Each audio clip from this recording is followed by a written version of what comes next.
channel Political Mirror. This is Rajni Mehta, Assistant Professor of Political Science. आज हम करेंगे संविधान के स्रोत।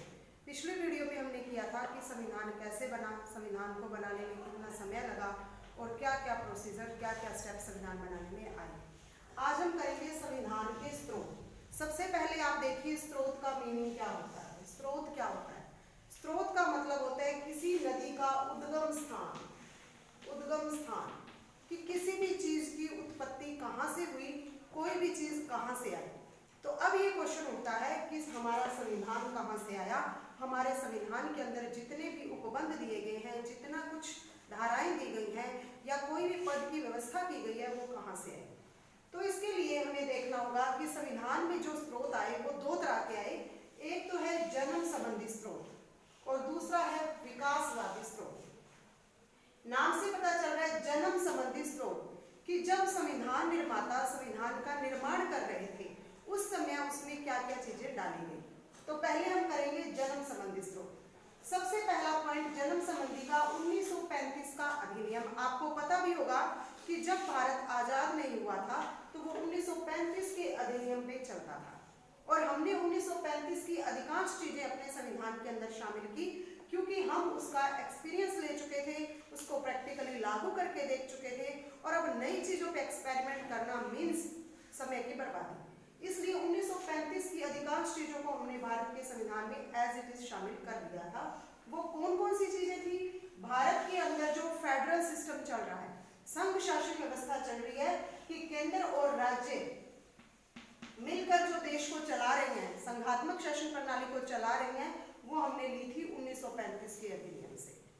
दूसरी, शक्तियों का विभाजन कि केंद्र को अलग शक्तियां, राज्यों को अलग शक्तियां और स्थानीय सरकारों को अलग शक्तियां। जो शक्तियों का विभाजन किया गया है कि 99 विषयों पर केंद्र सरकार बनाएगी, 52 विषयों पर राज्य सरकार बनाएगी, 47 विषयों पर समवर्ती, 52 पर 47 पर समवर्ती, जो अलग अलग डिवाइडेशन उस टाइम किया गया था एज इट इज उस चीज को हमने भारत के संविधान में शामिल कर दिया। नेक्स्ट, राष्ट्रपति शासन 352 के अधीन, 356 के अधीन जो राष्ट्रपति शासन लागू होता है हमारा, हमने ये चीज 1935 के अधिनियम की एज इट इज उठाकर अपने संविधान में फॉलो किया, अपने संविधान में डाला। ये जन्म संबंधी स्रोत का पॉइंट था 1935 का अधिनियम कि 1935 के अधिनियम से हमने क्या क्या चीजें ली। सेकंड है विदेशी संविधानों का प्रभाव, यानी कि आपको मैंने बताया था कि सर वी.एन. राव को विदेशों में घूमने के लिए भेजा और जो अच्छी चीजें थी हमने उनको एज इट इज अपने संविधान में अपना लिया। तो यानी कि ब्रिटेन, इंग्लैंड से हमने क्या क्या लिया हमारे संविधान के अंदर।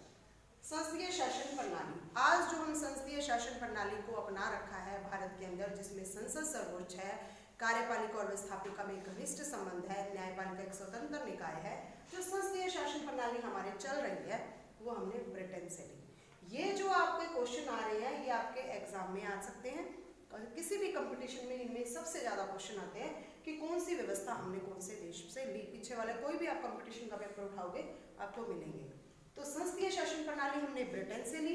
दूसरा, हमने जो आज प्रधानमंत्री की व्यवस्था है हमारे देश के अंदर कि मंत्रिमंडल के अंदर सबसे सर्वोच्च व्यक्ति कौन होता है, नेता उसका कौन होता है, प्रधानमंत्री, वो भी हमने ब्रिटेन से लिया। कानून का शासन, आज हम यही कहते हैं ना कानून सर्वोच्च है, व्यक्ति या पार्टी या सरकार सर्वोच्च नहीं है, कौन सर्वोच्च है, कानून। तो वो चीज भी हमने कहां से ली है, ब्रिटेन से ली है। फिर राष्ट्रपति नाम मात्र का मुखिया है। संसदीय शासन प्रणाली के अंदर क्या होता है, प्रधानमंत्री वास्तविक मुखिया होता है और राष्ट्रपति नाम मात्र का मुखिया होता है। ये चीज हमने कहां से ली, ब्रिटेन से। दूसरा आ जाइए अमेरिका की तरफ कि अमेरिका से हमने क्या क्या चीजें ग्रहण की। अमेरिका से हमने आज जो आप मौलिक अधिकारों की बात करते हो वहां पर मानवीय अधिकार बोला जाता है, वो हमने कहां से लिए हैं, अमेरिका से लिए हैं। प्रस्तावना, जो भारतीय संविधान की प्रस्तावना है आपने सुनी होगी, हम भारत के लोग, जहां से शुरू होती है वो प्रस्तावना, यानी जो संविधान का इंट्रोडक्शन प्रस्तावना के अंदर दिया गया है वो हमने अमेरिका से लिया है। नेक्स्ट, न्यायपालिका की जो आज सर्वोच्च स्थिति है, न्यायपालिका स्वतंत्र व्यवहार करती है, कार्यपालिका और व्यवस्थापिका से पृथक है, वो चीज भी हमने कहां से ली है, अमेरिका से। फिर आज जो राष्ट्रपति के बाद उपराष्ट्रपति का जो पद है, वो उपराष्ट्रपति का क्या कार्य होंगे, उसका क्या दर्जा है, वो भी हमने अमेरिका के संविधान से लिया है। नेक्स्ट है कनाडा का संविधान। कनाडा से हमने क्या लिया है? संघात्मक ढांचा। जो हमारी संघ शासन प्रणाली है, केंद्र, राज्य, स्थानीय क्षेत्र, उनके अलग अलग कार्य, ये सारा संघात्मक ढांचा हमने कनाडा से लिया है। राज्यों का संघ, सबसे पहले भारत के संविधान में कहा गया है कि भारत राज्यों का संघ है। ये वर्ड, ये राज्यों का संघ टर्म्स जो है वो हमने कहां से लिए? कनाडा से लिए। आयरलैंड से हमने क्या लिया है? राज्य के नीति निर्देशक सिद्धांत, जिनको मैंने आपको बताया भी है, वो सारे हमने नीति निर्देशक सिद्धांत कहां से लिए हैं? आयरलैंड से। ऑस्ट्रेलिया, ऑस्ट्रेलिया से लिया हमने कि केंद्र और राज्य यानी सेंट्रल गवर्नमेंट और स्टेट गवर्नमेंट के बीच किसी प्रकार का झगड़ा हो जाए तो उन झगड़ों का निपटारा कैसे होता है, ये भी हमने कहां से लिया है? ऑस्ट्रेलिया से। तो ये कुछ ऐसे देश जिनसे प्रेरणा लेकर हमने अपने संविधान के अंदर ये चीजें डाली हैं, इन्हें कहते हैं जन्म संबंधी स्रोत के अंदर इनको डाला जाता है। जन्म संबंधी स्रोत में तीसरी चीज आती है मसौदा संविधान। मसौदा संविधान जो आपको संविधान के अंदर ड्राफ्ट कमेटी कराएगी, जिसको हमने क्या बोला था? मसौदा संविधान को ड्राफ्ट कमेटी, जिसको हमने बताया था कि उस मसौदा की समिति के अध्यक्ष कौन थे? डॉक्टर भीमराव अंबेडकर। तो उस मसौदा समिति के अंदर जितना भी कार्य हुआ, जो फाइनल हुआ, उसी के अंदर सारे संशोधन हुए, उसी के अंदर जितनी भी जांच पड़ताल थी उसको सही किया गया, वो जन्म संबंधी स्रोत में आता है। क्योंकि जो कुछ करना था उस टाइम संविधान के अंदर डाल दिया गया था, वो उसके जन्म संबंधी स्रोत में आता है। विभिन्न समितियों की रिपोर्ट, समितियां बिठाई गई थी। मसौदा संविधान के बाद समितियां बिठाई, समितियों ने अपने कार्यों को देखा, उनको सही रूपरेखा बनाकर भेजा। तो समितियों ने जो रिपोर्ट्स बनाई, रिपोर्ट तैयार की, उनको भी संविधान के अंदर डाल दिया गया था। नेक्स्ट संविधान सभा के विवाद। संविधान सभा के अंदर संविधान को बनाने वाले जितने लोग थे, उनके आपस में जो भी डिस्कशन हुआ, वाद विवाद हुए, उनके जो कंक्लूजन निकले, उनको भी हमने संविधान के अंदर डाला था। वो भी संविधान के जन्म संबंधी स्रोत में आता है। इट मीन्स संविधान को बनाते समय जो चीजें हमने उस समय डाल दी, संविधान के अंदर लिख दी, उसे हम कहेंगे जन्म संबंधी स्रोत।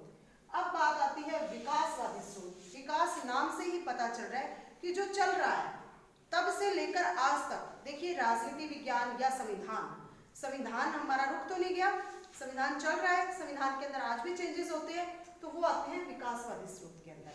विकासवादी स्रोत में हम करेंगे संसद द्वारा पास किए गए कानून।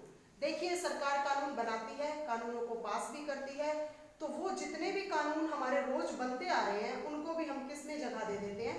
संविधान के अंदर उनको ऐड कर देते हैं।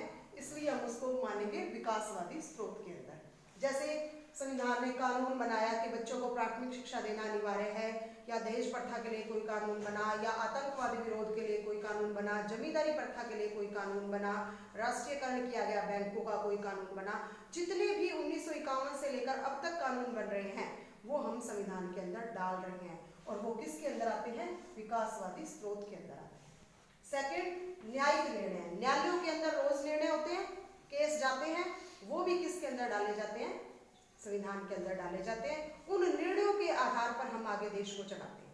कोई भी केस आज आया, उस केस का निर्णय हुआ, उसको हम संविधान में लिख देते हैं, ताकि आगे आने वाला कोई भी जो केस होगा उसके हिसाब से उसका निर्णय किया जाएगा।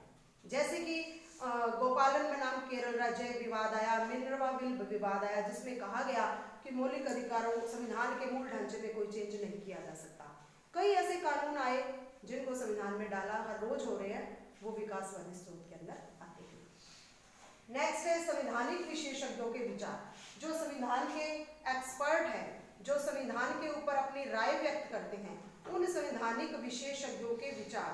जैसे बहुत महत्वपूर्ण विचारक हुए D D. Basu, sir Ivor Jennings, N Palkhivala, उनके जो थॉट हैं, उनके जो विचार हैं, उनको भी संविधान के अंदर डाला जाता है। उन्हें हम विकासवादी स्रोत के अंदर मानते हैं। लास्ट, संवैधानिक संशोधन। संशोधन मतलब चेंजेस।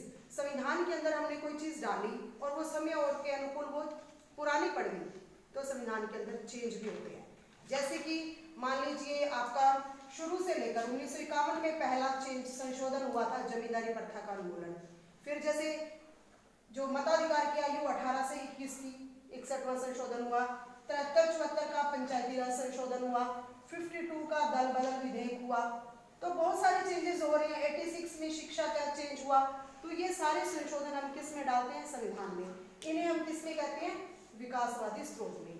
तो ये दोनों तरह के स्रोत जन्म संबंधी मीन्स जब संविधान बन रहा था और हमने क्या चीजें डाली, फिर विकासवादी तब से लेकर अब तक आगे भी चलता रहेगा, ये विकास होता रहेगा।